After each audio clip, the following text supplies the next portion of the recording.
Amén. Bueno, como les compartíamos, ¿cierto? Al final del estudio pasado, recordemos que estábamos en Mateo capítulo 11, donde veíamos, ¿cierto? A este Jesús, ¿ya?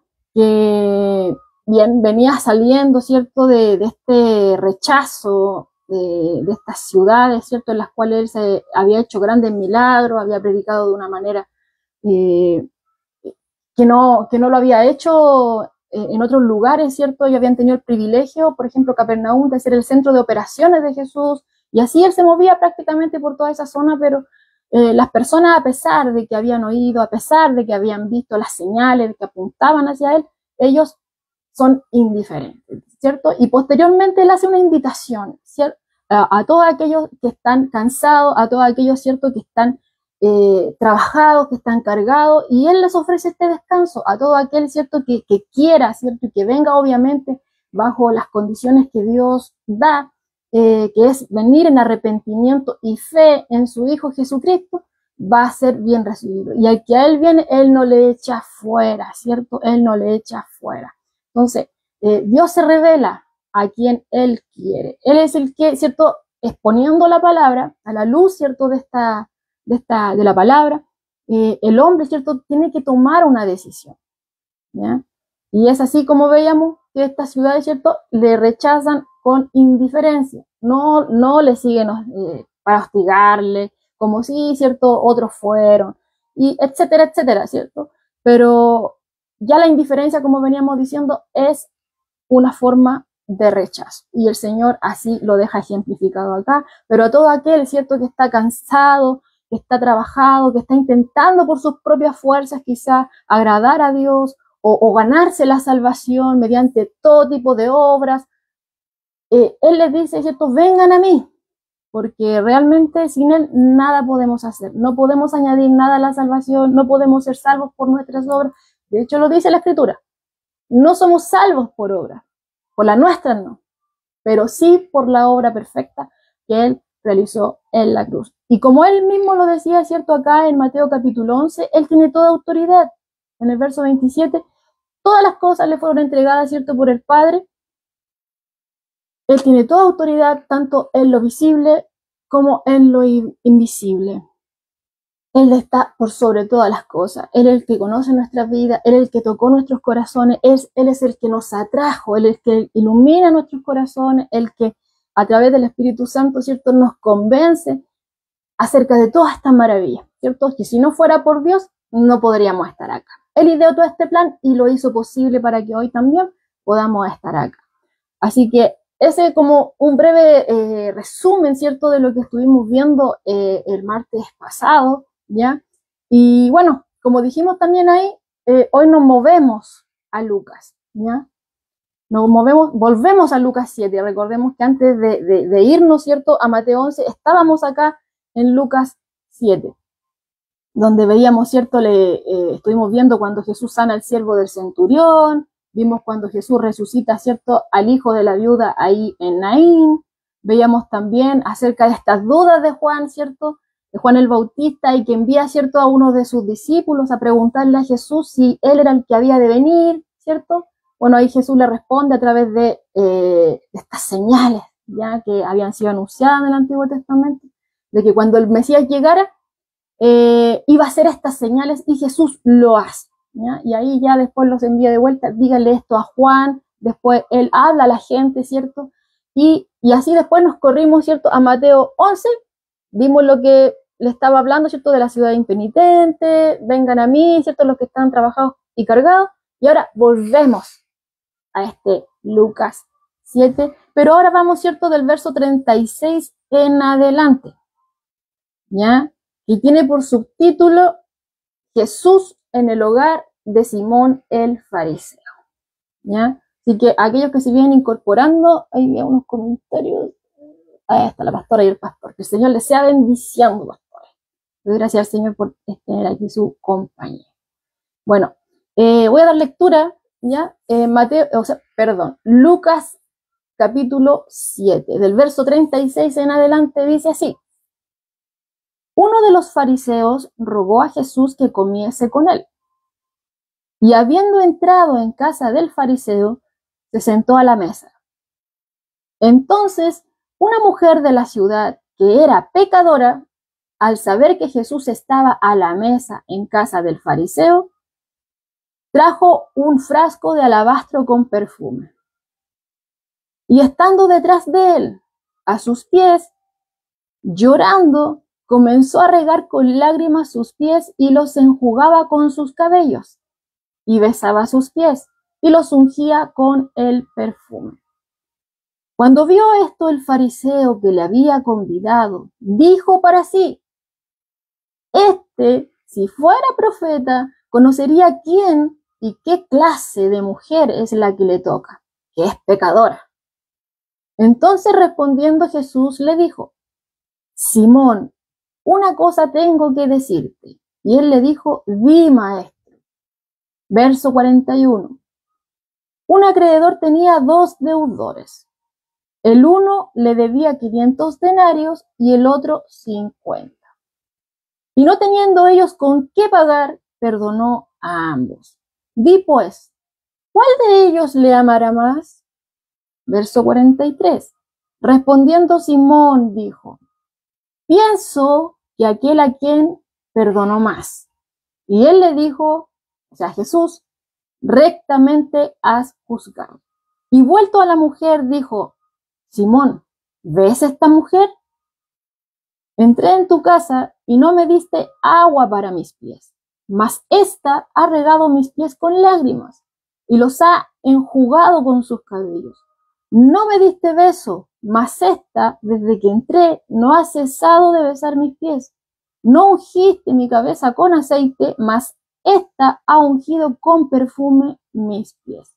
Por lo cual te digo que sus muchos pecados le son perdonados porque amó mucho.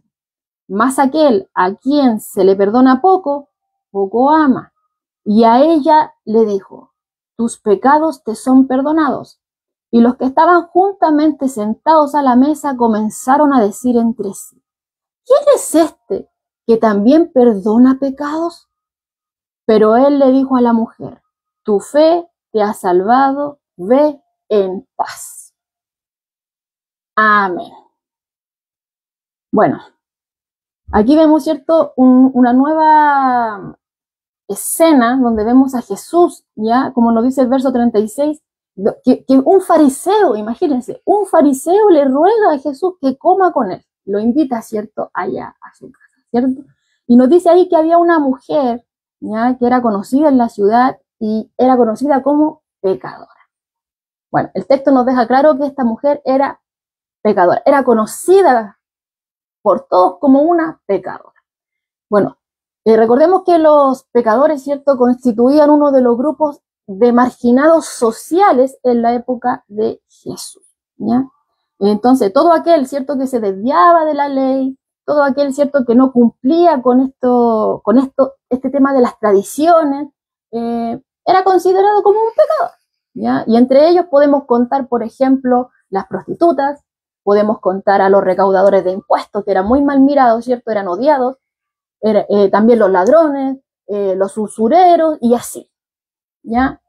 De hecho, en la escritura hemos visto, bueno, y vamos a ver más adelante, ¿cierto?, que Jesús llama a ciertos personajes que están justamente, estaban justamente, ¿cierto?, ejerciendo algunas de estas profesiones que yo les nombré. Por ejemplo, en la escritura nos habla acerca de Leví, ¿ya?, este recaudador de impuestos, ¿ya?, que sabemos que es Mateo, el mismo que escribe, ¿cierto?, el Evangelio, ¿ya? Entonces nos narra, ¿cierto?, mismo Mateo nos narra que en el momento, ¿cierto?, del llamamiento que Jesús le hace, él accede, ¿cierto?, a esta invitación, él deja todo ahí y sigue a Jesús, ¿ya? Él estaba sentado, ¿cierto?, ahí al banco de los tributos, estaba ejerciendo su labor y deja todo por seguir a Jesús. Entonces, ¿cierto?, Jesús y sus discípulos van a casa de este hombre.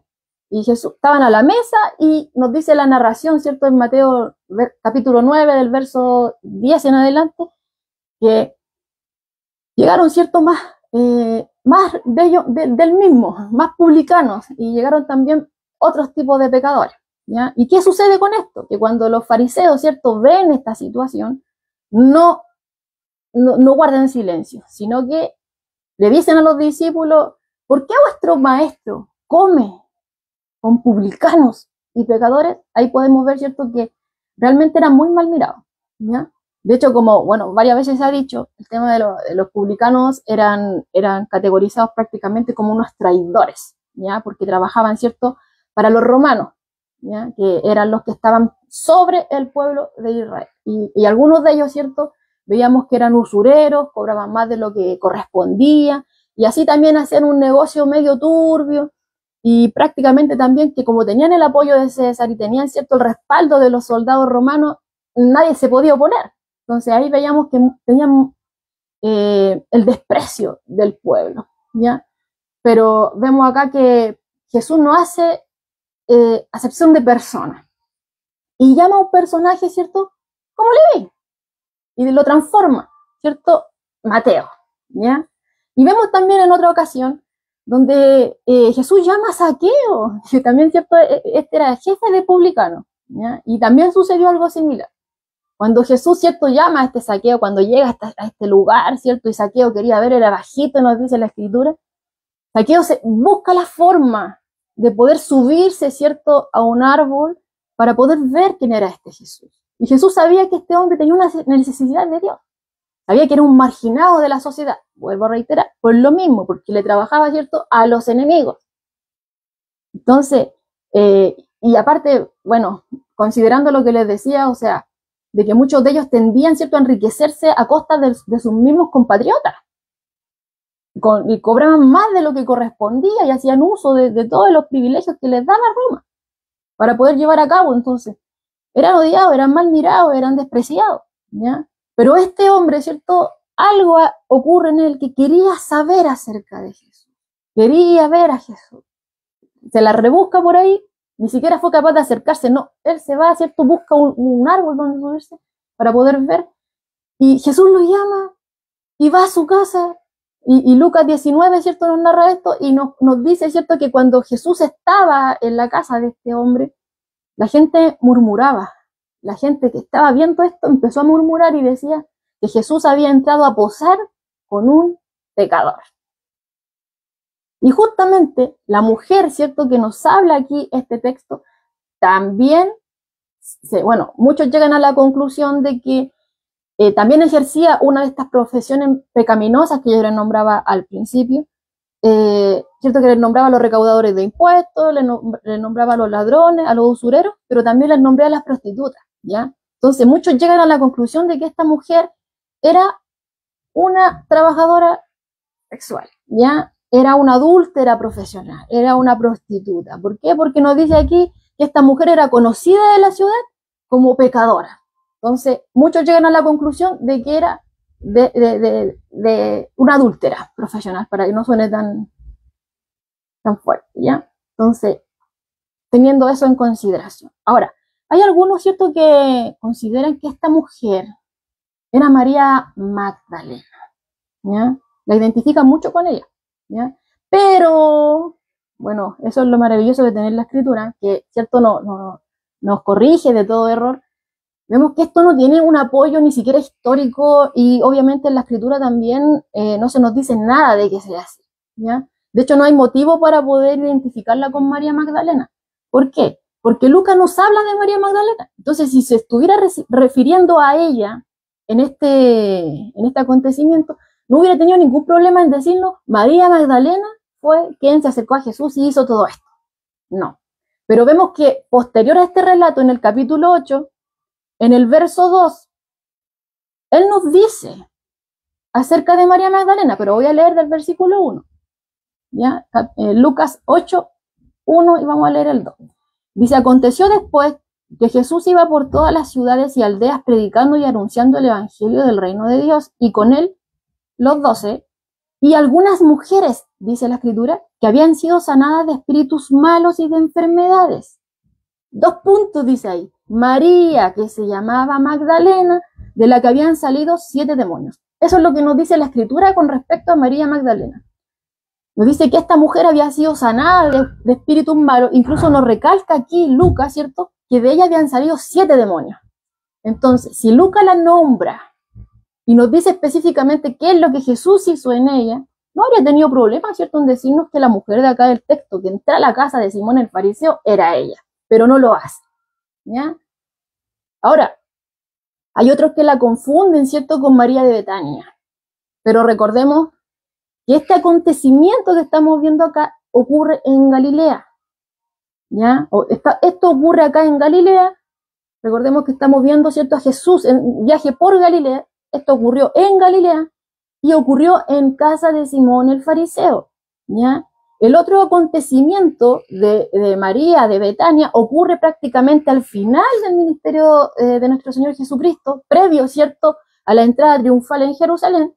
Y ese acontecimiento fue en Betania, cerca de Jerusalén, ¿ya? Fue cerca de Jerusalén y fue en casa de otro personaje, de Simón el leproso, nos dice la escritura, ¿ya? Eso sale en Juan 12 del verso 1 al 8, ¿ya? Fue en casa de Simón el leproso. Entonces estamos viendo ahí las diferencias, ¿ya? Aparte, esa otra María era la hermana de Lázaro, a quien el Señor había resucitado a su hermano. O sea, ella tenía motivos también de gratitud para poder realizar ese ungimiento al Señor.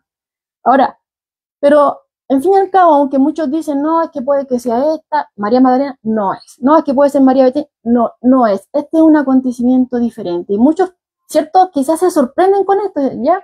Pero como nos dice acá Spurgeon, dice, no debería sorprenderte que había dos personas cuyo afecto intenso se mostrará así. El asombro debería ser que no habían 200 que lo hicieron. Por la unción de los pies de un amigo honrado, amado, como Jesús merecía. La maravilla es que no fue visitado con frecuencia con estas generosas muestras de amor humano. Entonces, bien, como dice ahí Spurgeon, no nos tiene que sorprender, ¿cierto?, que estos dos acontecimientos, por ejemplo, tomando lo que está ocurriendo acá en casa de Simón el fariseo, tenga similitudes, ¿cierto?, con este ungimiento, ¿cierto?, que realiza María allá en Betania. Como les digo, son acontecimientos diferentes lugares, ¿cierto?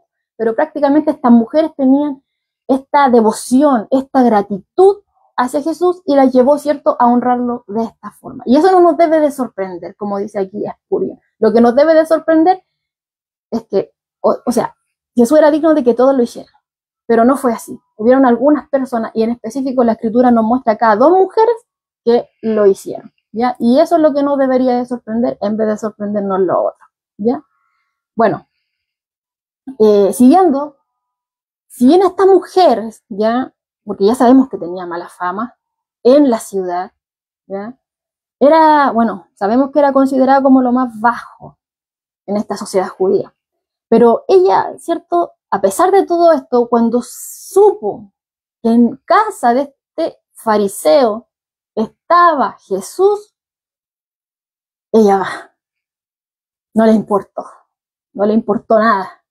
Ella va a ese lugar, ¿ya?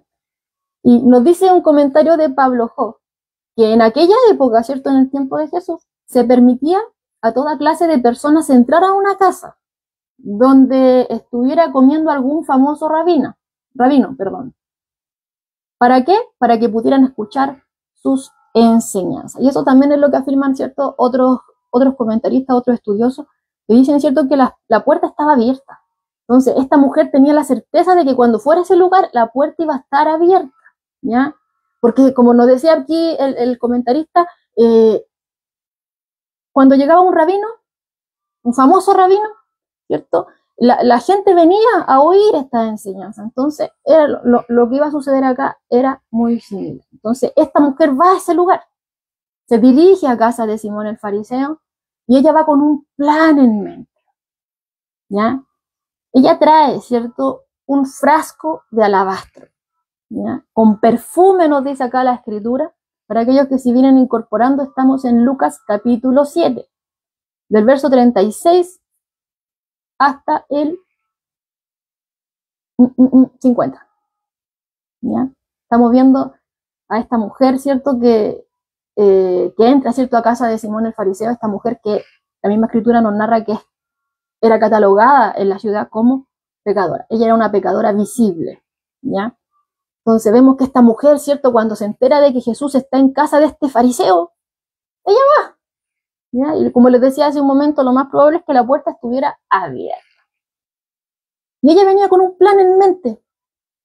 Viene, ¿cierto? Con este frasco de alabastro, con perfume en su interior y con el propósito de ungir al Señor, ¿ya? Y este frasco, ya, en el que estaba el perfume, ya la escritura nos va diciendo que era de alabastro, ¿ya? Y este era un tipo costoso de mármol, ¿ya? Entonces, ya al ser el envase caro, ¿ya? Era algo muy valioso, el contenido que estaba en el interior también era valioso, ¿ya?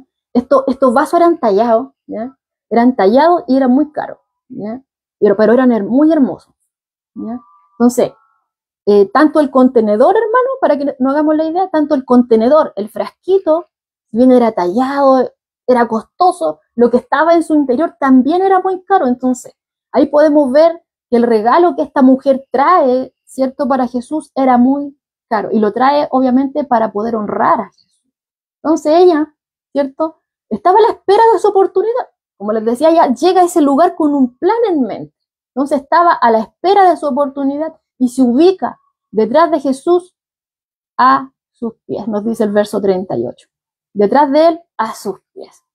Bueno, era fácil, volviendo a recordar, porque muchas veces también se ha hecho alusión a esto, de que ella pudiera acercarse a los pies de Jesús. Recordemos que en las comidas formales, las visitas no se sentaban a la mesa así como acostumbramos nosotros, ¿ya? Sino que ellos tendían, ¿cierto?, a acostarse sobre cojines y tendían a apoyarse, ¿cierto?, sobre el codo izquierdo. Quedaban como así como acostados, ¿cierto? Y con los pies hacia atrás. Obviamente ya se habían quitado las sandalias, ¿cierto?, antes de recostarse. Entonces, imaginemos, ¿cierto?, que Jesús está así, con el codo, ¿cierto?, izquierdo, recostado, ¿cierto?, y sus pies hacia atrás. Entonces, y esta mujer nos dice aquí en la escritura que estaba detrás de él, a sus pies, ¿ya? Entonces, ahí podemos darnos cuenta, considerando, ¿cierto?, lo anterior, que ella con facilidad pudo ungir los pies del Señor sin tener que acercarse ella ahí a la mesa, ¿ya? Ahora, si nos ponemos a pensar un poco, se necesitó mucha valentía, ¿cierto?, para poder hacer esto, ¿ya? Porque recordemos que ella era una notoria pecadora.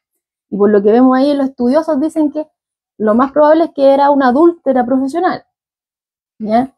Entonces, tiene que haber tenido mucha valentía esta mujer, ¿cierto?, para poder entrar en casa de un fariseo, ¿ya? Porque recordemos que los fariseos se veían a sí mismos como puros, se veían a sí mismos, ¿cierto?, sin mancha, se veían intachables, ellos eran perfectos, tenían una vista de sí mismos muy alta, pero la de los demás muy baja, ¿cierto? Entonces, los fariseos despreciaban a este tipo de personas, o sea, ya viendo de lo que les venía contando al principio, cuando llaman, ¿cierto? Jesús llama, ¿cierto?, a Leví, a Mateo, el evangelista, él mismo va narrando ahí que le dicen a los discípulos, ¿por qué su maestro está comiendo con pecadores? O sea, haciendo alusión a él y a los que estaban ahí, que eran, como veíamos ahí, publicanos y otro tipo de personas que también se catalogaban como pecadores. Entonces, los fariseos despreciaban a estas personas y tenían un alto concepto de sí mismos.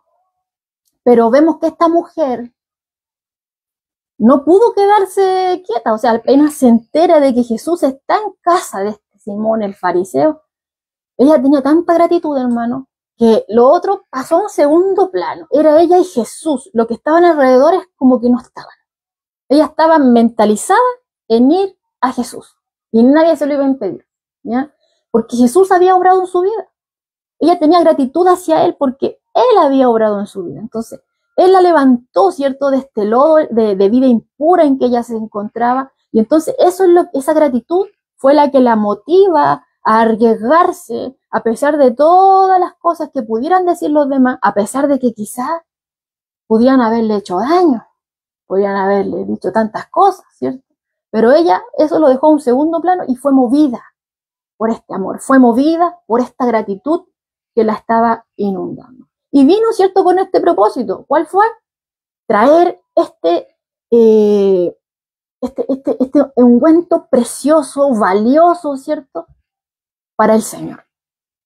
Pero algo sucede con ella, que si bien viene a Jesús y trae este regalo valioso, le empiezan a correr las lágrimas.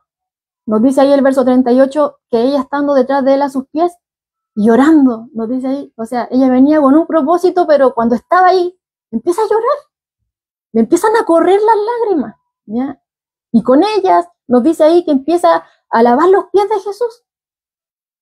Y recordemos, volviendo a recordar otra cosa del contexto, que en esa cultura lavar los pies de otra persona era considerado demasiado degradante, ¿ya? Algo que hacían solamente los esclavos, pero de baja categoría. O sea, ni siquiera se permitía que un judío le lavara a otro judío. Lo que tenían que hacer los judíos era tener agua, ¿ya? Cuando recibían invitados en su casa, les ponían agua, ¿ya? Para que se pudieran lavar los pies, porque recordemos que ellos usaban sandalias. Entonces, es lugar seco donde caminaban todo el día, ¿cierto? Necesitaban lavarse los pies, ¿ya? Pero lo hacía no un judío o otro judío, sino que, como dice acá, un esclavo de más baja categoría. Podríamos decir que incluso un gentil, ¿ya? Pero no un judío. Era considerado demasiado degradante para ellos, ¿cierto?, lavar los pies de otras personas, ¿ya? Entonces, esto tiene que haber sorprendido realmente a todos los que estaban ahí, tanto a Simón el fariseo como a todos los que él tenía convidados, ¿cierto?, que estaban ahí acompañando a Jesús, ¿ya?, ahí en su casa. Pero hay un hecho, hay algo más que tiene que haberles causado que se escandalizaran, ¿ya? Y que fue que ella se suelta el cabello, ¿ya? Porque nos dice acá, ¿cierto?, que ella estaba detrás de él a sus pies, llorando, ¿cierto? Y comienza a regar, ¿cierto?, con lágrimas sus pies y los enjugaba, dice aquí, con sus cabellos. Los enjugaba con sus cabellos, ¿ya? Y el tema de que una mujer se soltara el cabello en público era considerado una falta grave. Se consideraba indecente e incluso hasta inmoral, ¿ya? De hecho, una mujer cuando se casaba, ¿cierto?, ya no podía, en público no podía tener su cabello suelto, ¿ya? Entonces, pero aquí vemos que esta mujer, ¿cierto?, ella suelta su cabello y con ello, ¿cierto?, enjugaba los pies, ¿cierto? Entonces, vemos que ella estaba, ¿cierto?, con esta emoción, pero a ella no le importó nada. No le importó la vergüenza que pudiera enfrentar, no le importó nada. Entonces después, incluso mire, vemos aquí el paso a paso que hace esta mujer. Su propósito, su meta era Jesús, ¿ya? No le importó nada de lo que estaban ahí, ni que fuera la casa de un fariseo, no, ella va a Jesús, ¿ya?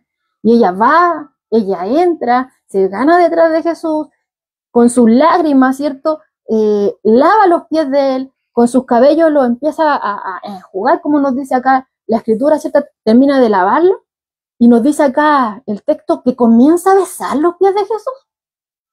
O sea, si ya era escandalizador para los que estaban ahí, que viniera una mujer de esta mala fama a este hogar, ¿ya?, y que más encima está tocando los pies de Jesús y que derrama lágrimas sobre estos pies, y aún más, ahora está besando los pies, tiene que haberles causado un gran impacto. No creo que le haya gustado mucho, como lo vamos a ver más adelante.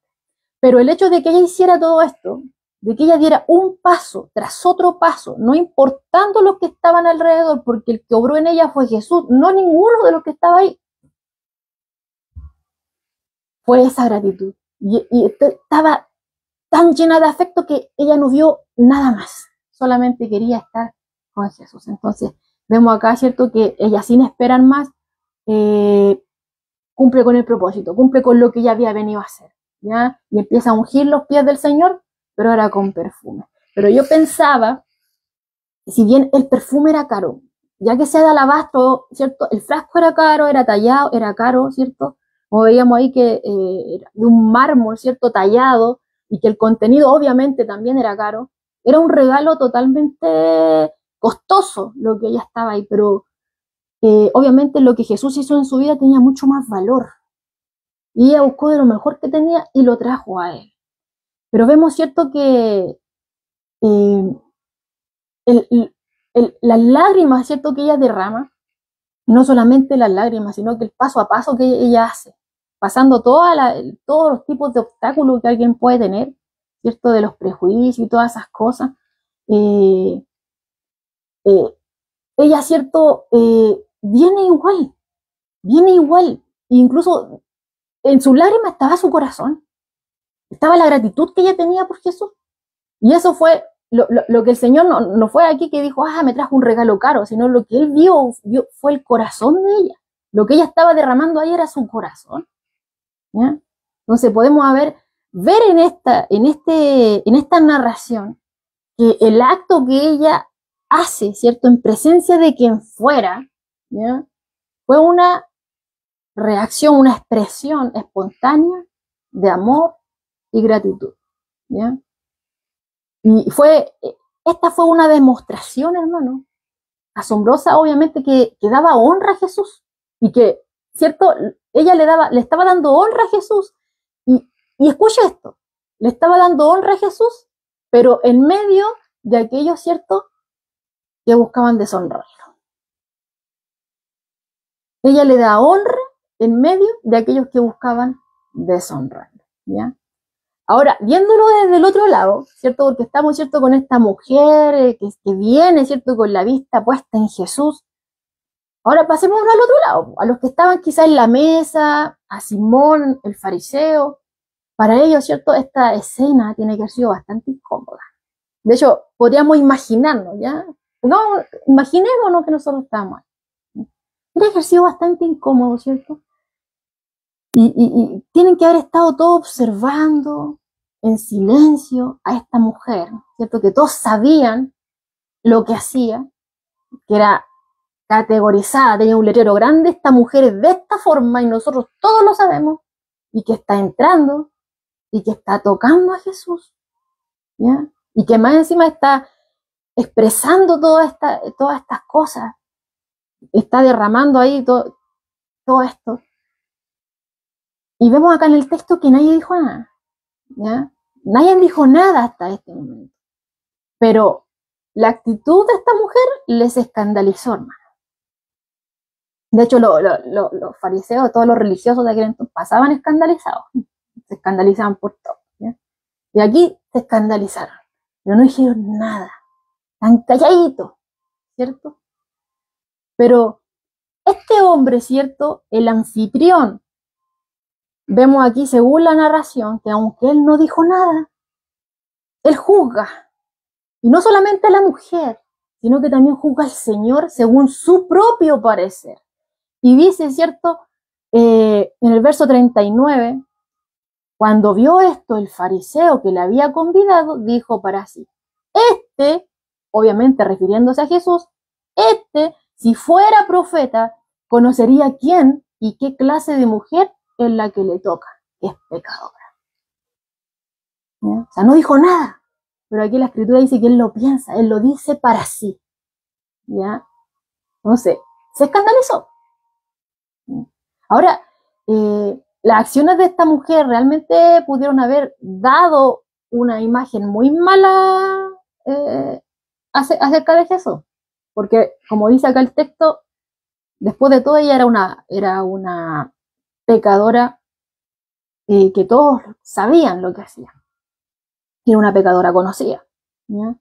Porque ella llega, ¿cierto?, a pesar de lo que ella hacía, cómo vivió su vida, ¿cierto?, hasta antes de este momento, que llega, ¿cierto?, a este lugar, que se suelta el cabello, que lava los pies de Jesús, que derrama lágrimas sobre sus pies, ¿cierto?, que lava los pies, que los seca, que después los besa y después que los unge con este perfume. Vemos que era una violación grave de decencia, ¿ya? Y muchos de los que estaban ahí quizás pudieron haber sacado conclusiones erradas, ¿cierto? Muchos quizás pudieron llegar a preguntarse por qué es que esta mujer sintió esa libertad de ser tan descarada con el Señor. ¿Ya? Quizás muchos pudieron haber pensado eso, pero el texto no lo dice. ¿Ya? Hay que dejar claro eso. Pero podría haber sucedido. ¿Ya? Podría haberle dado una imagen mala a Jesús por cómo era esta mujer, ¿cierto? Pero obviamente sabemos que por el carácter sin mancha, sin pecado del Señor, no hubo estos pensamientos. ¿Ya? No hubieron pensamientos, ¿cierto?, de indecencia de parte de los asistentes, incluso ni siquiera de parte de los enemigos. De hecho, en otra ocasión, vemos que Jesús también les dice, ¿ya? En Juan 8:46 dice, ¿quién de vosotros me redarguye de pecado? En ese sentido no lo podían acusar.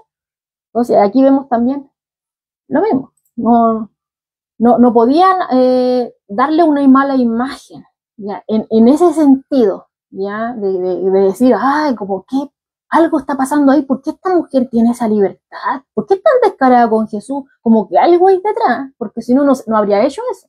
No, ¿ya? No ocurrió, pero podría haber sido, ¿ya? Pero no ocurrió. Pero, a pesar de todo, si el texto nos dice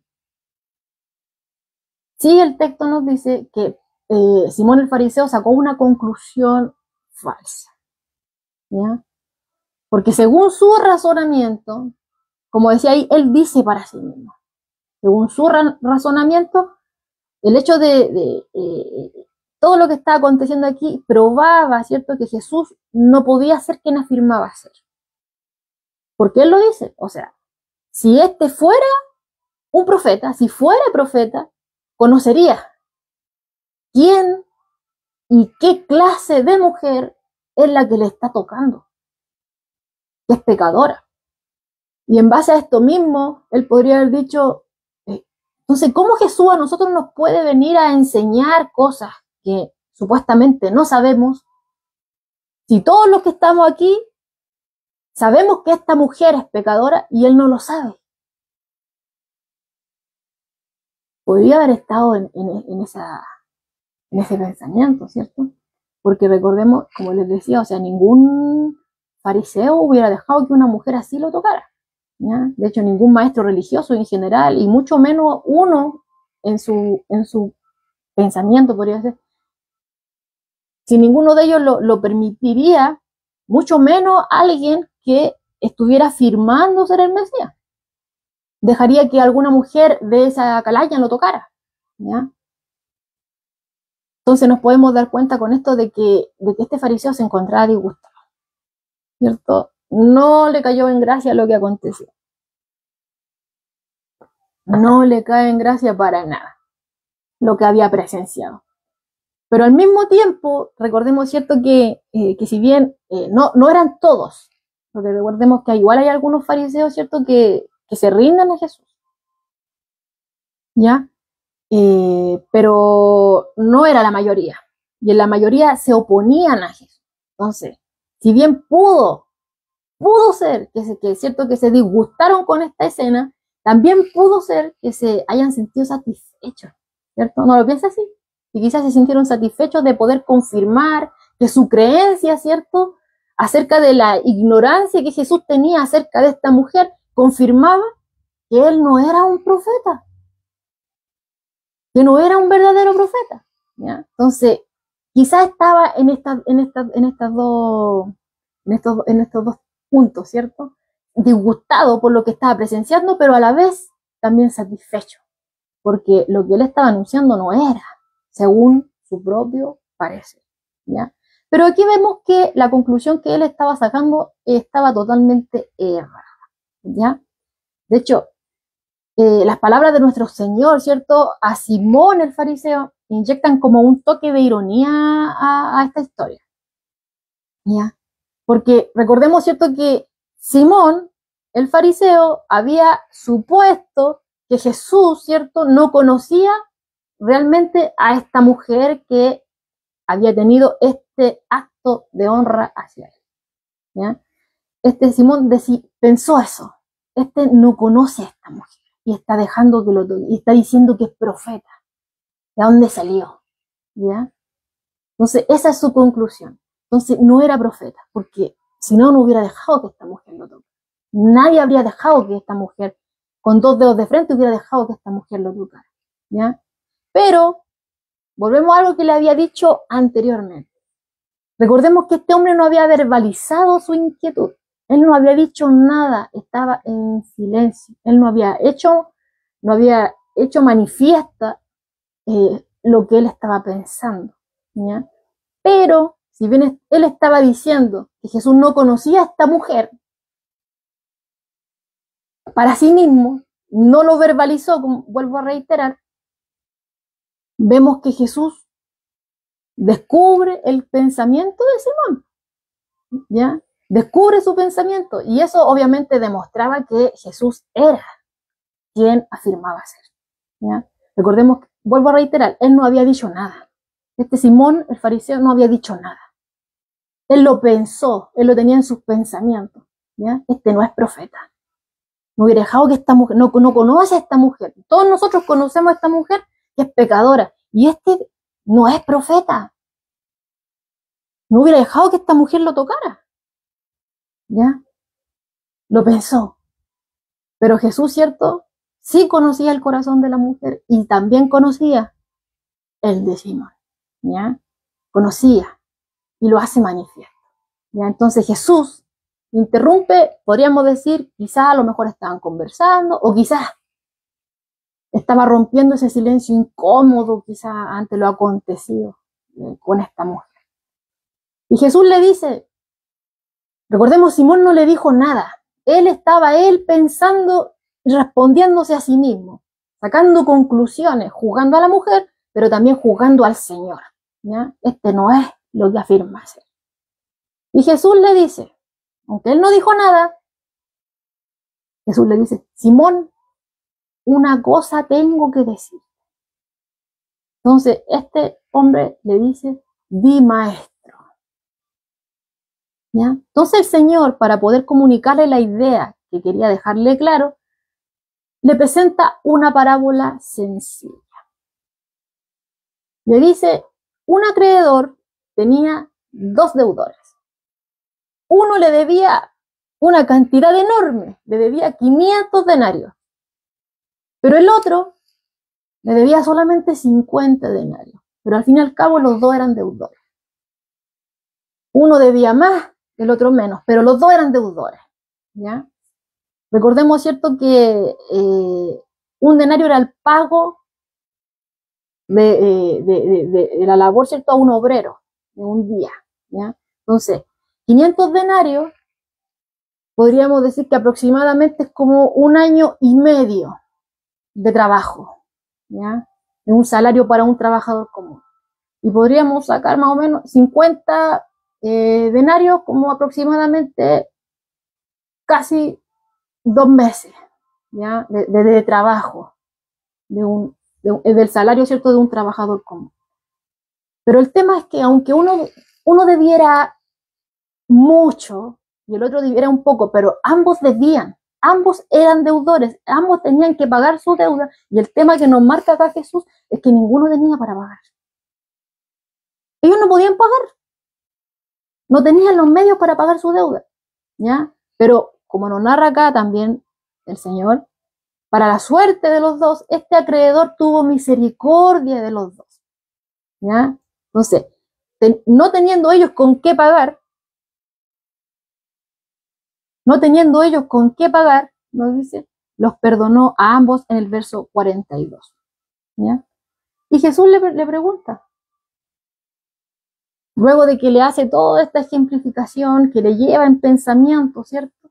Ahora, ¿cierto? Le pregunta, di pues, Simón, ¿cuál de estos 2 deudores amará más?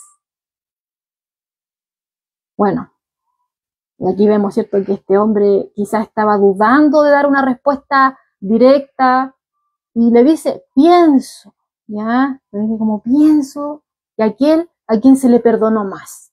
El que tenía más grande deuda, a ese que se le perdonó más, ese va a amar más al que le perdona. ¿Ya? Quizás pudo haberse mostrado sarcástico, ya que la respuesta a la pregunta quizás era obvia, o quizás con algo de cautela, quizás con sospecha, pensando que en alguna manera Jesús buscaba avergonzarlo, y así daba una respuesta equivocada. Pero sea como sea, la respuesta de este hombre fue correcta. Y Jesús le dice, sí, rectamente has juzgado. El principio era simple y era evidente. A quien se le perdona más, va a amar más al perdonador, ¿ya? Porque un gran amor viene de un gran perdón, ¿ya? Entonces, lo que Jesús le estaba queriendo decir a este fariseo arrogante con esta parábola es que él también era pecador, así como la mujer que estaba acá, ¿ya? Él también era pecador, ¿ya? También era deudor de Dios, digno, ¿cierto?, del juicio, y tenía tanta necesidad del perdón de su deuda, ¿cierto?, como esta mujer, él también necesitaba, ¿cierto?, esta gracia. Él también tenía esta necesidad de este perdón, ¿ya? Entonces, a través de esto, lo que nos está diciendo acá el Señor es que al fin y al cabo todos los hombres son deudores. Todos somos pecadores, ¿ya? Y recordemos que la paga del pecado es muerte. El pecado es una deuda, ¿ya? ¿A quién le adeudamos? Obviamente, si la paga. ¿Quién es el que ve todas las cosas? Es Dios. A Él le estamos faltando, ¿ya? Entonces, todos somos deudores ante Dios. Y obviamente, como hemos visto, lo estábamos viendo incluso en el tema de la bienaventuranza, veíamos, ¿cierto?, que el pobre en espíritu reconoce que está en bancarrota. No tiene ni uno, no tiene con qué presentarse delante de este Dios 3 veces santo. Ni siquiera tiene cara para presentarse. No se siente digno en ninguna manera, ¿ya? Y de igual forma acá, todos los hombres son deudores y ninguno tiene con qué pagarle a este Dios eterno. Ninguno tiene nada, ¿ya? Pero al igual, ¿cierto?, como nos va narrando también la escritura acá, y que incluso estábamos viendo eso en el otro estudio, cuando veíamos que habían grados de castigo, ¿cierto? Cuando Jesús decía a estas ciudades impenitentes, ¿se recuerda usted? Cuando decía, os digo, ¿cierto?, que el castigo para ustedes va a ser mucho peor que para esas ciudades, ¿cierto?, que eran impías antiguamente, ¿ya? Porque habían tenido a Jesús mismo ahí y habían rechazado al mismo Hijo de Dios. En cambio, esas ciudades, ¿cierto?, impías como Sodoma, ¿cierto?, como Tiro, como Sidón, ellos no habían tenido ese privilegio, ¿ya? Sí, habían hecho mucha maldad y van a ser castigadas por esa maldad, pero ustedes van a tener más grado de castigo por cuanto, ¿cierto?, tuvieron al mismo Hijo de Dios, cosa que ellos no tuvieron, y si ellos lo hubieran tenido, se hubieran arrepentido, ¿ya? Y aquí vemos, ¿cierto?, algo similar. ¿Por qué? Porque estamos viendo, ¿cierto?, de que si bien todos somos pecadores y que no tenemos, ¿cierto?, con qué pagarle a Dios, ¿ya?, nos está diciendo acá también que hay, podríamos decir, medidas de pecado, podríamos decir. Algunos, ¿cierto?, el pecado de algunos quizás es 10 veces mayor que el de otros. Por ejemplo, aquí ejemplificado por uno que debía 500 denarios y otro debía 50. ¿Ya? Quizás somos todos pecadores, pero quizás no hemos pecado en la misma medida, ¿ya? Pero al fin y al cabo, igual somos deudores todos.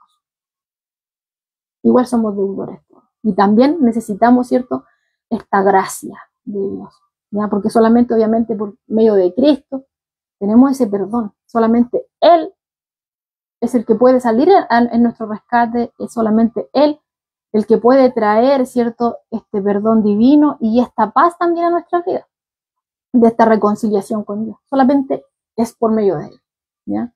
Entonces, vemos acá, ¿cierto?, que Jesús nos dice acá que en el texto ambos son perdonados de esta deuda. Y concluye, ¿cierto?, diciéndonos que a quien ¿cierto?, se le perdona mucho, mucho ama. Al que se le perdonó mucho, ¿ya?, al que mucho va a amarle, ¿ya? Pero al que perdona poco, también poco ama. Entonces, vemos acá, ¿cierto? En la escritura nos sigue diciendo que Jesús se vuelve, ¿cierto?, a la mujer y aplica, ¿cierto?, este principio, como yo les estaba hablando, este principio ilustrado aquí en la parábola, tanto a ella como a Simón el fariseo, ¿ya? Los dos eran deudores. Y Jesús estaba contrastando, ¿cierto?, el amor evidente que manifiesta esta mujer con esta fría indiferencia del fariseo.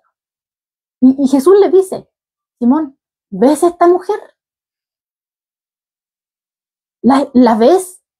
Entré a tu casa y no me diste agua para mis pies. Mas esta ha regado mis pies con lágrimas y los ha enjugado con sus cabellos. No me diste beso. Mas esta, desde que entré, no ha cesado de besar mis pies. No ungiste mi cabeza, ¿cierto?, con aceite. Mas esta ha ungido con perfume mis pies. Eso es lo que el Señor había visto. ¿Ves a esta mujer? Simón el fariseo pensó que Jesús era el que no la podía ver. Recordemos que él decía, no la conoce, ni siquiera dejaría. Si la conociera, ¿cierto?, ni siquiera hubiera dejado que lo tocara. Esta mujer es una pecadora. Todos lo saben en esta ciudad. ¿Ya? Entonces, el fariseo pensó que era Jesús el que no la conocía, que era Jesús el que no la podía ver. Pero Jesús le dice a él, ¿ves a esta mujer, Simón? El pensamiento de Jesús fue, era como, lo que yo veo no es lo mismo que ves. Y de hecho lo hemos visto en el Antiguo Testamento, ¿cierto? Cuando, por ejemplo, viene este siervo de Dios, ¿cierto?, a buscar, a ungir por rey a un hijo de Isaí, y él empieza, ¿cierto?, este es un hijo de Isaí, y el Señor, no, ese no es. Este es, no, ese no es. Porque el Señor no ve lo que miramos nosotros. Nosotros miramos lo que es externo, pero el Señor apunta al corazón, ¿ya? Pero aquí vemos, ¿cierto?, que de manera errada, bueno, y muchos cometemos este error, vemos solamente las apariencias, pero el Señor ve más allá, volviendo a reiterar eso. Y viendo solamente la apariencia, Simón piensa, ¿cierto? Jesús, o sea, ¿no estáis viendo a esta mujer qué vergonzosa que está tocándote? ¿Cierto? Porque él no vio a la mujer como era ahora. Él no la vio como era ahora. No la vio, esa mujer era una pecadora, sí, pero estaba arrepentida. Entonces, él no la ve como era. Jesús le dice, ¿ves a esta mujer? Sí, pero él no la ve como era. Ella era una pecadora arrepentida, que necesitaba del perdón de Dios, ¿ya? En cambio, él la miraba por lo que había sido. Era una pecadora, evidente, todos lo saben, ¿ya? Pero Jesús cambia el pensamiento de Simón y le dice, sí, Simón, ¿ves a esta mujer? Simón, ¿ves a esta mujer? ¿Ves su amor? ¿Ves su arrepentimiento? ¿Ves su devoción? Porque eso es lo que yo veo. Dice aquí un comentario de Pablo Hoff, el escritor del libro Se hizo hombre. Dice, de veras era pecadora, pero al venir en arrepentimiento y fe en Cristo, ahora se ha transformado en santa. Al ser limpiada en su interior, está mucho más pura que el fariseo, cuya limpieza es meramente externa.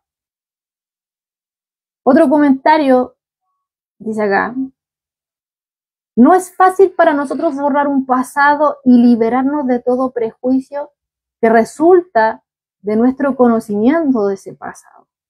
Sin embargo, eso es exactamente lo que hace el Señor, y lo hace no injustamente, pero con justicia. Él conoce el poder de su propia gracia y que anula por completo el pasado y le da su propia belleza al alma. Así es, hermano. Muchos de nosotros caemos, ¿cierto?, en como lo hizo Simón el fariseo. Solamente vemos cómo han sido las personas. No es que este era así, es que este era así, y pensamos que para ellos no hay cambio, y como no hay cambio, no hay perdón de Dios. ¿Ya? Pero nosotros no somos Dios. No podemos juzgar, ¿cierto?, el interior de una persona, sus pensamientos, ni nada de eso. ¿Ya? El único que ve el interior, el que nos examina y que nos conoce, es el Señor. Y Él la ve.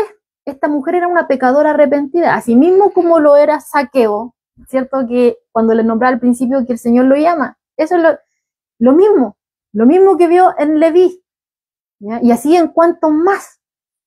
¿Ya? Eso es lo que el Señor ve. El Señor ve su amor, ve su arrepentimiento. Eso es lo que el Señor ve. Y Él, como dice acá, nosotros podemos estar, ¿cierto?, con estos lentes, ¿cierto?, de prejuicio. Siempre estamos con eso, cayendo en ese error. Nos vemos, ¿cierto?, lo que tenemos enfrente, lo que dicen, lo que han hecho, ¿cierto? Pero el Señor, ¿cierto?, conoce el poder de su gracia. Es grande el poder de su gracia. Y Él puede anular por completo el pasado de una persona, así como también lo hizo con cada uno de nosotros. Y de hecho en la Escritura lo dice, o sea, que estábamos muertos en delitos y pecados, ¿cierto? Pero ahora por medio de Cristo tenemos una esperanza viva. Ya no vivo yo. Ahora el que vive en mí es Cristo, ¿cierto? Ya hemos nacido de nuevo. Lo que antes conocieron de mí ya no existe, sino que ahora soy una nueva creación en Cristo. ¿Ya? Y eso es lo que hace únicamente Dios. Él es el que obra en el corazón del hombre. ¿Ya? Y Él es el que limpia nuestro interior y nos va transformando internamente. O sea, ¿cierto? Este fariseo y como generalizando con los fariseos, bueno, no voy a generalizarlo, ¿cierto? Porque igual habían algunos que se rindieron a Jesús, pero en su mayoría, muchos de ellos eran altivos, eran orgullosos, ¿cierto? Eran, como les decía al principio, tenían una alta estima acerca de sí mismos. ¿Ya? Se veían intachables en todo, ellos no tenían ningún tipo de desperfecto. Los demás sí, se escandalizaban por todo, pero ellos eran la vara de conducta, ¿cierto? Y como los demás no andaban como ellos, entonces pecador, excluido, juicio de Dios para ti, tú no entrarás. ¿Ya? Cuando Jesús mismo les dice, o sea, ustedes no entran y no dejan que otros también entren. Eran impedimentos, estaban siendo de tropiezo. ¿Ya? Pero vemos, ¿cierto?, que el Señor no echa fuera a aquellos que vienen a Él en arrepentimiento y fe. No lo echa fuera. No lo echa fuera. Y obviamente Él ve mucho más de que nosotros vemos. Nosotros tenemos la vista corta, vemos lo que tenemos enfrente y nada más. Pero el que ve más allá y el que conoce todas las cosas, únicamente es Dios. ¿Ya? Y esta mujer, sí, era pecadora, pero ahora había sido transformada. Cristo salió a su encuentro y eso marcó un antes y un después en esta mujer. ¿Ya? Y aquí, siguiendo con la narración, nos vamos dando cuenta que al fin y al cabo, esta mujer no había ofendido al Señor, como quizás ellos hubieran pensado, ay, si esta mujer a mí me hubiera tocado, yo me ofendo. Ya estaban escandalizados con que esta mujer viniera, ni siquiera los tocó a ellos, sino que tocó a Jesús. Estaban escandalizados, que no lo habían dicho. Pero ya al ver, ¿cierto?, este pensamiento, lo que está diciendo este hombre para sí mismo, nos podemos dar cuenta. ¿Ya? Pero Jesús no está ofendido con esta mujer, sino que podríamos decir, o sea, si estaba ofendido con alguien, podemos ver aquí que podría haberse ofendido, ¿cierto?, porque mismo anfitrión, Simón, fariseo, ¿cierto?, no le ofreció ni siquiera la cortesía común. Ahí podría haberse molestado, ¿ya? Pero no con esta mujer.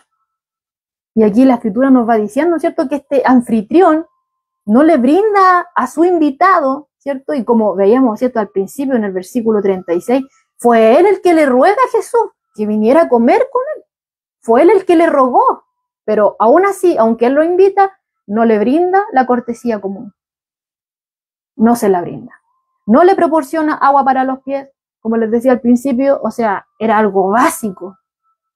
Tener agua, ¿cierto?, para el invitado, para que se lave los pies luego de haber andado caminando por todos lados con sandalias. Tenía los pies empolvados. Era lo mínimo, pero este hombre, siendo anfitrión, no le proporcionó agua para los pies. Vemos también que no no lo saluda con el acostumbrado beso. No lo saluda, ¿ya? Porque tenía por costumbre, ¿cierto?, saludar, ¿cierto?, de beso, no en la boca, ¿cierto?, pero con un ósculo santo, como dice Pablo, ¿cierto?, en Romanos, ¿ya? Pero no lo hizo, ¿ya? Ahora, con respecto a del agua para los pies, o sea, él no lo proporciona, pero después vemos, ¿cierto?, vamos a ver más adelante, bueno, ya se ha predicado acerca de esto, en Juan, ¿cierto?, cuando el mismo Jesús lava los pies de sus discípulos. Y como les decía hace un momento, o sea, eso era considerado como algo demasiado denigrante para un judío hacerlo a otro judío. Se lo tenía que hacer un esclavo de baja categoría, ¿ya? Pero Jesús lo hizo a sus discípulos y después él mismo dice que tenían que hacerlo los unos con los otros. Obviamente va en un sentido mucho más profundo, pero lo hizo literalmente, ¿ya?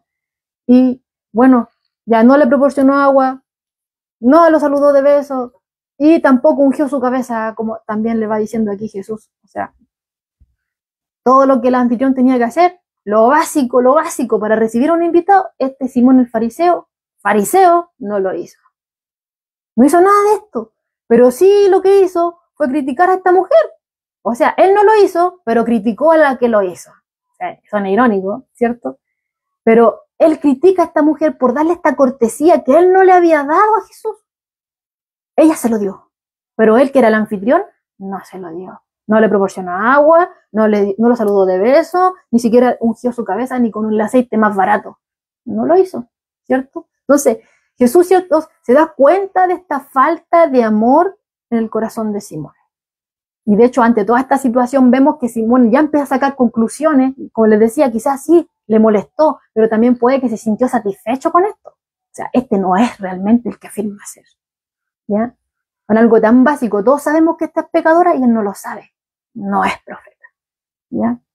Pero si bien Jesús y siente, ¿cierto?, esta falta de amor de este hombre, de este anfitrión, que de anfitrión quedó mal, ¿ya? Vemos que esta mujer, ¿ya?, expresa su gratitud de forma dramática, ¿ya? Entonces, vemos acá que Jesús nota la negligencia, pero también aprecia, hermano mío, la devoción. Y el Señor lo sigue haciendo hoy. Lo sigue haciendo hoy. El Señor sigue notando la negligencia y sigue apreciando a aquel que viene a Él, ¿cierto?, con gratitud y que derrama su corazón hacia Él, ¿ya? Ahora, Jesús, ¿cierto?, no termina aquí con esto, sino que Él sigue dirigiéndose a Simón, porque estaba tratando ahí de hacer algo con Simón. Y le dijo, por lo cual te digo, Simón, que sus muchos pecados le son perdonados porque amó mucho. Más aquel, ¿cierto?, a quien se le perdona poco, poco ama. Ahora, aquí hay algo bien claro, hermano. Aquí Jesús no está diciendo que el perdón divino depende del amor que uno tenga. No. Ella no fue perdonada por su gran amor, como algunos lo pueden tomar. No. Sino que su gran amor expresado a Jesús fue evidencia de que ella ya había sido perdonada, ¿ya? Fue una evidencia de que ya había sido perdonada. Obviamente, bueno, hay muchos que dicen que esto ella ya había sido perdonada una ocasión anterior, y ahora Jesús lo estaba haciendo, lo estaba verbalizando, ¿cierto?, públicamente. Pero por lo que dice acá, porque amó mucho, más dice, por lo cual te digo que sus muchos pecados le son perdonados porque amó mucho. Ella amó mucho porque se le perdonó mucho, ¿ya? Entonces, por eso ella llega con esta gratitud. Ella ya fue perdonada y entonces ya llega en explosión de gratitud hacia Jesús. Entonces, vuelvo a reiterar, no fue perdonada por su gran amor, sino que esa acción que ella tuvo fue una evidencia de que ella ya había sido perdonada, de que Jesús ya había obrado en su vida, ¿ya? Entonces, ahora Jesús, ¿cierto?, luego de haberle dicho estas cosas a Simón, se dirige ahora a la mujer y le dice, tus pecados te son perdonados, frente a todo lo que está. ¿Ya? Y vuelvo a reiterar, o sea, y ya lo hemos visto, si él tenía toda la autoridad en lo visible y lo invisible, todo le fue entregado por el Padre, obviamente él tenía toda la autoridad para perdonar pecados, para perdonar a esta mujer. Y tenía razón para hacerlo, porque ella vino en total humildad, en arrepentimiento, en confianza y amor por Jesús, y recordemos que esas son algo primordial, ¿cierto? Para poder entrar en el reino de los cielos, ¿ya? Despojarse de sí mismo, reconocer nuestra condición, de que no somos nada delante de este Dios y que necesitamos un Salvador. Necesitamos ayuda divina. No podemos por nuestras cuentas en las cosas, ¿ya? Y esta mujer viene de esta forma. Viene de esta forma al Señor. Entonces, esta demostración de amor que ella manifiesta fue una prueba, hermano, que estaba evidenciando, ¿cierto?, su vida transformada. Ella amó mucho porque se le había perdonado mucho. Sí, era pecadora, pero estaba arrepentida, se arrepintió y fue perdonada. Y como fue perdonada, como disfrutó, ¿cierto?, está degustando, está disfrutando de este perdón de Dios, siente tanta gratitud que no hallaba cómo expresarlo, y lo hizo de esta forma, ¿ya? Hacia aquel que lo había perdonado misericordiosamente, ¿ya? Y en esto podemos detenernos un poco y considerar, hermano, que el comportamiento de cada uno realmente manifiesta, ¿cierto?, nuestro grado de amor al Señor. Vuelvo a reiterar, el comportamiento de cada uno de nosotros manifiesta, evidencia el grado de amor que nosotros tenemos para con el Señor, ¿cierto? Porque el amor de los creyentes, ¿cierto?, por el Señor Jesucristo, ya lo hemos visto en otras ocasiones, ¿cierto?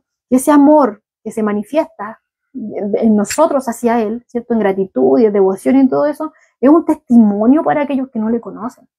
Lo hemos visto antes, ¿cierto?, que veíamos, pero por el contrario vemos, ¿cierto?, que a alguien que se hace llamar cristiano, pero es ingrato, ¿cierto?, no manifiesta ningún tipo de amor por el Señor, ningún tipo de devoción, vemos que eso totalmente debilita el testimonio del Evangelio. Y obviamente esas actitudes no son totalmente incompatibles con el amor misericordioso que el Señor da a los que son suyos. Esto no coincide,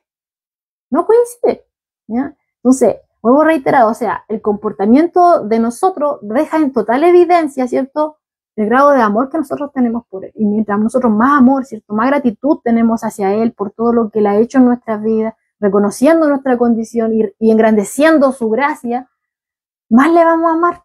Mientras más le conocemos, más le amamos. Mientras más conocemos de Él, más le amamos. Más le engrandecemos y más nos vamos dando cuenta de todas las bondades, la paciencia y el amor que han tenido para con nosotros, ¿cierto? Y obviamente todas esas cosas son un testimonio para aquellos que no conocen de Dios. Pero si esto no se ve en nuestra vida, como que no coincide. Digo, soy cristiano, pero no tengo amor, como explicaba nuestro hermano Matías el día domingo. O sea, puedo tener todos los dones, pero si no tengo amor, vengo a ser como un metal que resuena solamente emito sonido, pero estoy hueco, vacío, no hay nada ahí, ¿cierto? Y que el Señor nos ayude con respecto a eso, ¿cierto? Que podamos en nuestra vida manifestar,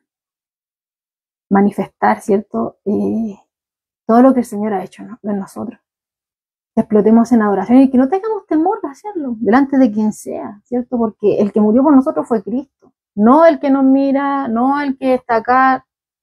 El que pagó por nuestros pecados fue Jesús, y a Él le debemos, ¿cierto?, el honor.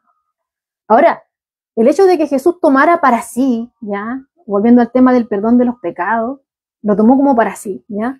En vez de decir que Dios la había perdonado, ¿cierto?, a esta mujer, esto no pasa desapercibido, ¿cierto? Todos se dieron cuenta de esto, ¿ya? De que Él dice que sus pecados son perdonados, ¿ya? No dice Dios te ha perdonado o Dios te va a perdonar, no, sino que le dice de Él mismo. Él toma para sí y le dice que los pecados le son perdonados. Entonces, si ya están escandalizados estos que estaban aquí, o sea, imagínense con esto, porque recordemos que los fariseos sabían, pensaban, estaban convencidos de que solamente Dios perdonaba pecados, ¿ya? Entonces, aquí podemos ver que estaban totalmente admirados de las palabras de Jesús, que dijera que los pecados de esta mujer eran perdonados, porque recordemos que ellos no veían a Jesús como Dios. No veían a Jesús como Dios, ¿ya? No veían a Jesús como aquel que Él decía que era. Y como decíamos unos estudios atrás, o sea, también este fue uno de los temas que chocó, ¿cierto? Incluso a aquellos que seguían a Juan el Bautista, que decían, no, Juan el Bautista es profeta, pero ese profeta que ellos decían que era Juan el Bautista, que era un siervo de Dios, estaba testificando que Jesús era el Hijo de Dios. Y ahí ellos chocaban. No, es que no puede ser. ¿Ya? Entonces muchos después dejaron de seguir a Juan, ¿ya? Porque no veían a Jesús como Dios, no veían a Jesús como el Hijo de Dios, no veían a Jesús como el Mesías, no lo veían de esa forma, ¿ya? Pero esta mujer sí lo ve de esa forma, ¿ya? Y por eso es que viene y recurre a él, ¿ya? Por eso es que viene él. Y bueno, aquí hay un comentario que dice, los hombres muchas veces no saben apreciar o estimar el grado sumo de la importancia y trascendencia del encuentro del ser humano con su creador y Dios. Y eso es totalmente real, ¿cierto? Muchos no lo saben apreciar. Bueno, obviamente es Dios el que nos da este entendimiento, y una vez que Él nos da cierto este entendimiento, es el que nos atrae a Jesucristo, ¿cierto? Pero el hombre natural no puede conocer las cosas de Dios, le son locura, ¿ya? Y como veíamos, o sea, ellos son los que le dicen no al mensaje, ellos son los que le dicen no al mensajero, le dicen no al que los envió, le dicen que no a Dios, ¿ya? Entonces no pueden entender. Si le están diciendo que no a Dios mismo, ¿cómo van a entender? No pueden entenderlo, ¿ya? Para ellos estas cosas son locura. Por eso ellos no pueden comprender, no pueden apreciar, no pueden estimar todo esto, ¿cierto? Toda esta importancia, como dice ahí el comentario, de esta trascendencia de este encuentro del ser humano con Dios mismo, con el mismo creador. No lo van a poder entender, a menos que Dios, ¿cierto?, obre en su vida, ¿ya? Porque muchas veces las personas están tan encandiladas, ¿cierto?, con sí mismas, como por ejemplo acá el fariseo, que no van a poder admirar, porque son ellos solamente. Entonces no van a poder admirar, ¿cierto? No van a poder comprender esta realidad de que Dios los está llamando. Y aún cierran los oídos, no quieren, ¿ya? Pero Dios los está llamando, pero ellos no quieren, ¿ya? Entonces, bueno, que el Señor tenga misericordia, ¿cierto?, de todas las personas, ¿cierto?, que oyendo el mensaje están cerrando sus oídos, ¿cierto?, a esta invitación. Que el Señor siga tocando a sus vidas, ¿cierto?, como quizás muchos de nosotros también en otro tiempo lo hicimos, y quizás cuántas personas también estuvieron orando por nosotros, ¿ya? Entonces, bueno, y el Señor de hecho lo dice, la Escritura muchas veces nos está llamando a la oración, que estemos orando, ¿cierto?, si bien los unos por los otros, también nos pide, ¿cierto?, que oremos para que pueda el hombre conocer, ¿cierto?, a Jesucristo, porque no hay otro nombre debajo del cielo dado a los hombres por medio del cual hay salvación, ya, porque Dios no quiere que nadie se pierda, ¿ya? Y Él no quiere que nadie se pierda, sino que sean salvos, ¿ya? Dios los quiere salvar, y es por eso que una y otra vez sigue hablando. Pero el que no quiere, bueno, el Señor ahí obra en aquel que sí, en aquel que sí reconoce su bajeza, en aquel que sí reconoce su grandeza y se humilla delante de Él, ¿ya? Entonces, Jesús se fija en esta mujer, a pesar de los que estaban ahí la despreciaban, Él no, Él la aprecia, ¿ya? Y le dice, o sea, le dice en estas palabras de despedida a esta mujer, tu fe te ha salvado, ve en paz. Bueno, y ahí vuelve a reiterar, hermano, deja claro, ¿cierto?, que el amor y las buenas obras que ella manifiesta, que ella le había expresado a él, eran el resultado solamente de la salvación, no eran la causa, ¿ya? No porque ella amó mucho fue perdonada, sino que porque fue perdonada, ella amó mucho. Porque se le perdonó mucho, ella le amó tanto. Entonces ahí vamos viendo, ¿cierto?, que la clave del perdón fue la fe. Dice, tu fe. No le dice tus obras te salvaron. No le dice lo que tú hiciste ahora te salvó, toma, te perdono. No, sino que tu fe, ella creyó en el Señor. Cosa que los que estaban ahí no hicieron. Ella creyó. Entonces la clave de la salvación es la fe. Volvemos a lo mismo, ¿ya? Y fue la fe la que le permitió a ella tomar esta gracia que Dios le estaba dando. Porque la salvación es únicamente por fe. Ella se acerca a Jesús por humildad, ella creyó en Él, ¿cierto? Y ella a sí misma, ¿cierto?, sabía que no era digna de su presencia, ¿ya? Entonces, obviamente esa fue una buena manera, la manera correcta, más que buena, la manera correcta de acercarse a Jesús. Pero obviamente el Señor siempre quiere hacer mucho más de lo que nosotros podemos pensar, aunque realmente una persona que es pobre en espíritu no espera nada. Porque sabe que no puede reclamar nada, como veíamos, ¿cierto?, de las bienaventuranzas. Un pobre en espíritu sabe que no está en posición de exigir nada. Entonces uno no espera nada, pero Dios nos da mucho más de lo que nosotros ni siquiera pensamos, hermano. Entonces aquí le provee de perdón. Le dice acá, pero Él no la deja ahí solamente, sino que Él la levanta de su condición, reconoce su amor delante de todos los que estaban ahí, que se creían intachables y que la estaban apuntando a ella. Y Él la reconoce delante y la perdona ahí públicamente, lo hace público todo esto. Pero recordemos que esto, muchos apuntan de que esto ya aconteció antes, este fue un trabajo antes, entonces en gratitud ella llega acá, ¿ya? Pero ahora Jesús lo hace, lo verbaliza delante de todas ellas. Y aún más, la envía en paz. La envían, tu fe te ha salvado, ve en paz. Y Él tenía todo el poder y toda la autoridad para hacerlo, hermano.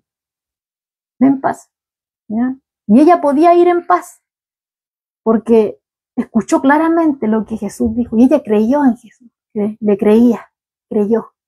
Él le dijo, tu fe te ha salvado, ve en paz, y ella se pudo ir en paz. Sí, la salvación es por fe, pero el Señor nos da mucho más también, y nos provee de paz. Hay una paz que es con Dios y la paz de Dios. La paz que es con Dios es por medio de Jesucristo, ¿cierto? Cuando Dios perdona nuestros pecados.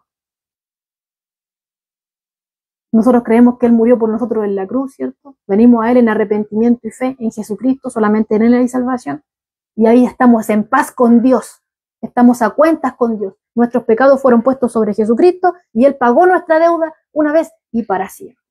Pero en el transcurso de mientras estamos en este mundo, vamos a pasar dificultades con nuestro propio yo, ¿cierto? Que hemos hablado muchas veces. Con el mundo, el enemigo que nos ataca, somos bombardeados por todos lados, ¿ya? Pero el Señor nos da una seguridad eterna. Y el Señor nos da de su paz. Y Él dice, mi paz os dejo, mi paz os doy, y yo no la doy como el mundo la da. No se turbe vuestro corazón, ni tenga miedo. Y esa es una provisión únicamente para aquellos que son suyos, ¿cierto? De hecho, es fruto del Espíritu. Todo aquel que es parte del pueblo de Dios, todo aquel que ha venido a Cristo en arrepentimiento y fe, Dios obra a Él y lo sella con el Espíritu Santo. Y el Espíritu Santo va produciendo en nosotros fruto. Amor, que veíamos aquí, esta mujer está manifestando ese amor por Jesucristo. Amor, fruto del Espíritu. Gozo, paz, que es lo que estamos hablando acá. Son provisiones de Dios, son provisiones divinas, no son nuestras. Nosotros no nacimos con ellas. Tenemos una vana idea de lo que puede ser, pero lo que nosotros pensamos que es no corresponde. Yo, obviamente, aquel que ha disfrutado de esto, ¿cierto? De estas bendiciones espirituales que Dios nos da, realmente no, es algo que no se puede explicar con palabras, sino que únicamente aquel que lo vive lo puede entender, ¿ya? Entonces, por medio de Cristo tenemos paz con Dios, podemos hacer las paces con Dios, nos podemos acercar a Dios, podemos orar, Padre, somos adoptados, ¿cierto? Pero en medio de este proceso, en que lleguemos, ¿cierto?, a esa tierra prometida, mientras estemos aquí en este desierto, en camino, ¿cierto?, a esta tierra prometida, Él nos va proveyendo de todo aquello que necesitamos para que sigamos avanzando. Y una de esas cosas es la paz, ¿ya? Él nos da esa seguridad eterna de que lo que Él ha dicho es certero y podemos confiar en Él en medio de toda situación, ¿ya? Entonces, Él le dice, tu fe te ha salvado, fe, y no viene sola, paz, y el Señor nos sigue dando, ¿ya? Él, y sigue invitando, hermano. Entonces, a la luz de este capítulo, hermano, o sea, recordando todo aquello que les decía al principio, en este capítulo de 7 de Lucas, aquellos que están incorporándose, yo les hablaba al principio de que, bueno, recordemos que estábamos en Lucas 7 y después nos fuimos a Mateo 11, pero ahora volvimos a Lucas 7. Cuando estábamos en Lucas 7 vimos que Jesús sanó al siervo de un centurión, vimos que Jesús resucitó, ¿cierto?, al hijo de una viuda en Naín, pero vemos que de todos los trabajos que Jesús hizo, ¿cierto?, en este capítulo, enfocándonos aquí en este Lucas 7, este trabajo fue el más grande. ¿ya? ¿Por qué? Porque sanó enfermos, sí, al siervo del centurión, restauró vida, sí, al hijo de la viuda de Naín, pero estas obras no fueron permanentes de sanidad. No fueron permanentes de sanidad, ¿por qué? Porque esos cuerpos iban a volver a morir. Aunque sanara el siervo del centurión, después igual iba a morir. Aunque resucitara el hijo de la viuda, después igual iba a morir.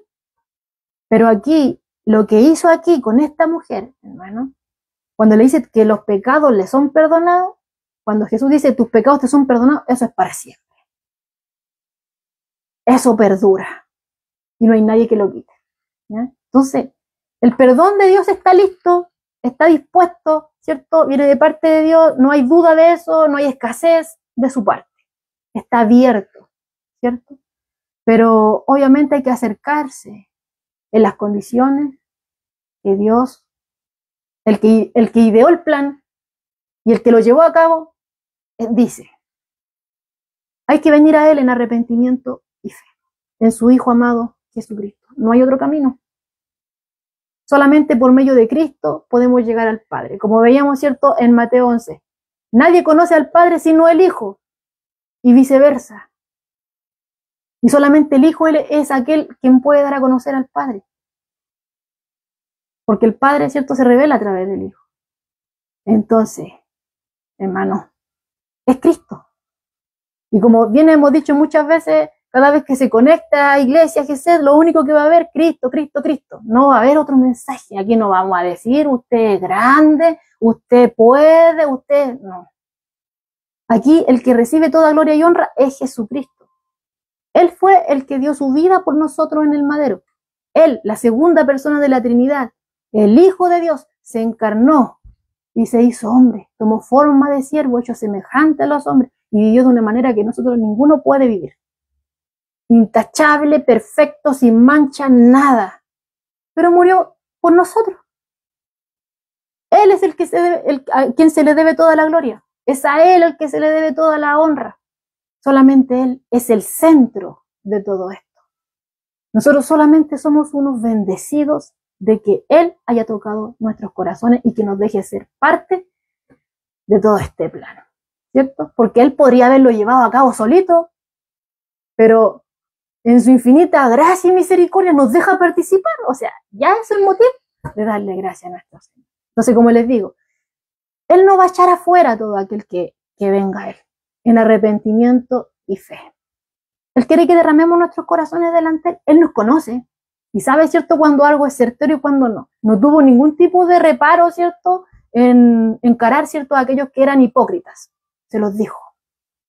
Él sabe cuando alguien está actuando, cuando alguien está presentando un papel, cuando hay personas, oh, voy a presentar mi mejor actuación. Jesús lo sabe, Él conoce el corazón. Él conoce el corazón. Y es ahí donde Él quiere trabajar. Y Él quiere que cada uno de nosotros sea sincero con Él. Señor, he fallado en esto, quizás no he manifestado tanto mi amor. Señor, quizás he dado un testimonio al mundo que no corresponde. No sé. Tenemos tantas cosas por las cuales pedir perdón, ¿cierto? Pero el perdón, como les decía, está abierto, está listo de parte de Dios. No hay duda, no hay escasez en eso. No lo hay. Pero vengamos en humildad, vengamos en sumisión, rindámonos a Él y obviamente démosle el honor que Él merece. ¿Amén? Y detrás de todo esto, aquí lo más caro, hermano, lo más valioso no era el alabastro, no era el perfume que llevaba dentro de este frasco, sino que Jesús salvó ahí un alma. Y eso es lo que para Él es más valioso que cualquier cosa que nosotros le podamos llevar. Aunque obviamente todo lo que nosotros podamos hacer para llevarle a Él es fruto de lo que Él ha hecho en nuestras vidas. Como explicaba nuestro hermano el día domingo, o sea, la fe sin obras es muerta. No somos salvos por las obras. No somos salvos por las obras, pero evidencia de que somos salvados son las obras, ¿cierto? En primer lugar, rendición a Dios. Y como lo dice, o sea, en la misma escritura, o sea, los mandamientos, los primeros, ¿cierto? Amarás al Señor tu Dios con todo. Y el segundo, a tu prójimo como a ti mismo, ¿cierto? Pero obviamente no vamos a poder amar al prójimo si primero no hay rendición a Dios. Dios tiene que trabajar primero con uno Él va obrando en nosotros, vamos creciendo, vamos tomando forma en este proceso, la forma de Cristo, la mente de Cristo, ¿cierto? Y Dios va haciendo de nosotros de bendición, instrumentos útiles para que otros también vengan, ¿cierto? Al reino de los cielos. Instrumentos solamente. Instrumentos, enfatizo. Porque la gloria no es nuestra. Yo no morí por ustedes, ni ustedes por mí, ninguno de nosotros dio la vida en el madero. El único fue Cristo. Y a Él sea la gloria. Así que les doy gracias.